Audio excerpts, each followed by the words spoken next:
Good day, subscribers. Welcome back to the Contrarian. I'm recording another video outside today while on a walk. I really liked the quality of video on the last one I made, also outside a few days ago. And I just thought, hey, while I'm outside, why not make another video about another major development I'm seeing in the markets right now, and why that's actually bullish, why I'm optimistic as a result of that.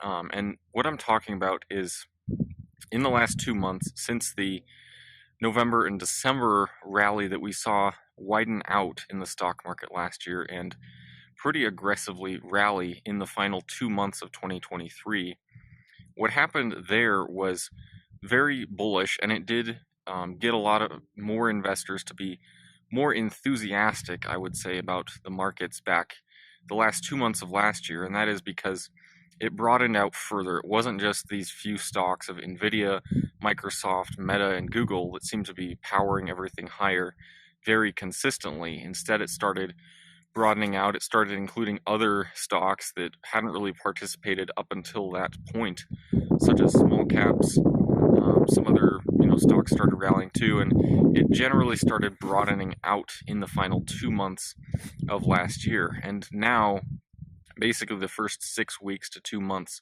of this year so far has been a consolidation of that move and a return to a more focused and a more narrow kind of rally that the stock market has had so far this year. And an effect of that has been to rebuild the wall of worry, or in other words, just the overall skepticism that's out there in the market has increased as a result. In other words, you ask maybe your average fund manager or investment advisor, they're probably not as optimistic across the board as they were at the end of last year. Why this is the case is you've again seen a narrowing of the participation in the rally. Whatever gains the market has made so far this year tends to be focused in groups like semiconductors and a stock like Nvidia that's really powered the S&P 500 and the NASDAQ to new all-time highs. But your average fund manager, your average institutional investor is definitely skeptical of that kind of a move, and as a result, they have begun taking some profits in their winning positions. They've become more hesitant again at the overall, just longevity of this rally. Is this really a bull market? Is everything actually starting to roll over? There's just a lot of skepticism out there in the markets. There's a lot of people again calling for 2024 to be a major crash or correction in the stock market. And while this market melt up might eventually end in a crash, like what David Hunter, a guest I've been able to talk with several times, has discussed, in order for it to actually get to a crash, it has to first go through a melt up, at which point you do finally get most investors on board and fully invested.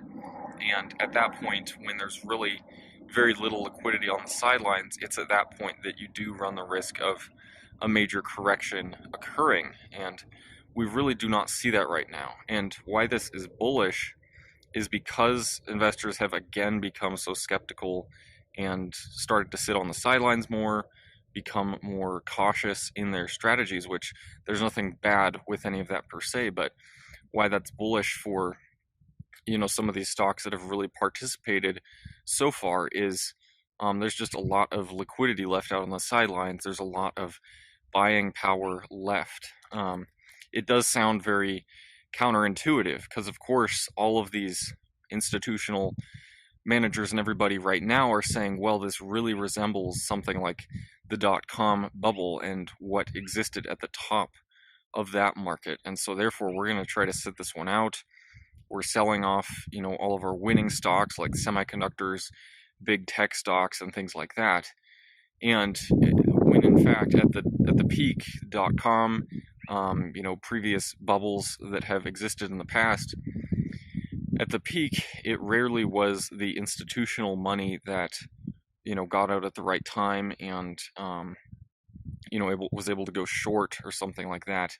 If anything, the actual peak happened much later than what they were initially thinking, and they kind of started shifting their perspective as time went on, starting to justify getting back into the market. And unfortunately, usually they got in kind of close to the top. So even if they did get out at the top, they didn't really participate that much in the gains that they could have had. For example, the dot-com bubble, all of these tech stocks started ripping higher, anywhere from 2 to 3 years prior to the actual peak that occurred. And at the time, it was, obscenely overvalued, and everyone was pointing that out. And unfortunately, it kept going a lot longer than what they thought was possible, and they started to kind of rationalize that, think that, okay, the internet, it's going to take a while for profits to appear, but therefore we can justify going along these obscenely overvalued stocks that have rallied very strongly the last 2 to 3 years, and we think they're going to continue doing that. So I do expect a lot of this to change in the coming months. Should stocks like semiconductors and Nvidia really start to outperform again, go higher again, other tech stocks as well, maybe you do begin to see the market broaden out really soon from now. That's kind of an expectation of mine, is if the melt up does proceed pretty soon from here, you would start to see a broadening of the melt up. So you'd start to see small caps really participate, start to see the Russell 2000 finally get out to new all-time highs. And from there, you could see it broaden out even more. You could see big tech still participate, and basically everything participate at that point, with the exception of something like the dollar or bond yields. But that's kind of what I would expect realistically in the melt up. But Nvidia is actually reporting earnings right now as I speak, so I do think that'll determine the next few days of price action in the markets. Will be how Nvidia performs after their earnings reports, what the market really thinks of that. That'll be a major determining factor of the coming few days. But I guess broadly speaking, a rebuilding of the wall of worry is actually very bullish right now. And if anything, I do expect markets to continue to go higher from here, which would be against what most people are expecting right now. But in other words, I do see the rebuilding of this wall of worry, this skepticism, as being very bullish right now. And even though there's a lot of voices out there saying that no, this is the top, that the stocks are forming a double top, they just broke a little higher than that, and now they're correcting, this is the real market crash everyone's talked about. I don't really buy into that, simply because no one's ever been able to time it that collectively and that perfectly in the past, with so many people successfully sitting out on the sidelines.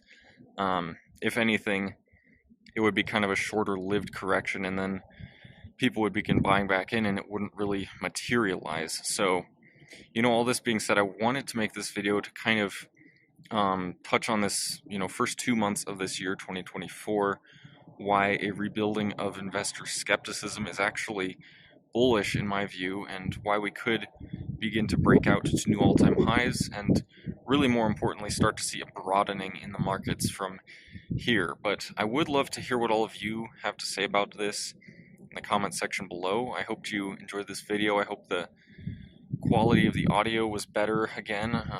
The microphone I have generally works a lot better outside and in environments where it's not as echoey. So I hope it was all better, and I hope to see you all again at some point.